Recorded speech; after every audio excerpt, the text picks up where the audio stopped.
Благодарам. Благодарам, министр, за одговорот на сите прашања кои што јас не ги поставив. Очигледно дека и вие, и вице-премиерката Грковска, и премиерот сте застанати на таа матрица кога сте биле во опозиција и само да плюкате по ВМРО. Разбирате ли дека сте 6-та година власт во Република Македонија и дека сте одговорни за процесите моментални во Република Македонија? Вашата култура на смеење ќе се задржите за дома. Ова е парламентарен дом на кој што треба да бидете сериозна и да одговарате на прашања на народните избраници. Вие треба да дадете отчет за она што сега е сработено. Почитуван министар Спасовски, мислев дека се познаваме, а сте ме помешали.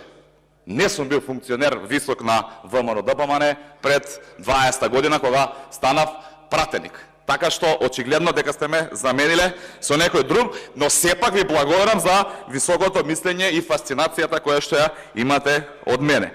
Јас побарав да разговараме на таа комисија за преземените мерки и активности на Министерството за внатрешни работи и да помогнеме во делот на оно што ви го истакнав.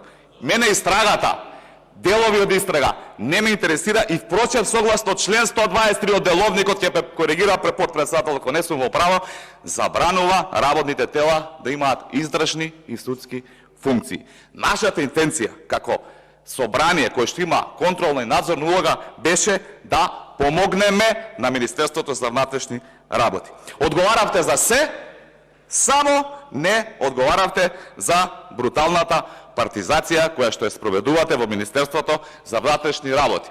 За какви компарации зборувате кога на Facebook профил на огранок на ваша политичка партија СДСМ се објавуваат кандидатите кои што се примени и им се честита. За каква вие споредба зборувате кога ви наведов само во последна година партиски кадри на СДСМ, бивши градоначалници, кандидати за градоначалници, пратеници, сопрузи на актуелни пратеници кои што вие ги вработувате и унапредувате во МВР. Затоа, почитуван министар Спасовски, МВР нема капацитет да се справи со заканите со бомби. Тоа не се сајбер закани, тоа се обични закани. Така што не сум задоволен од одговорот и немам дополнително прашање. Ви благодарам. Одговор на второто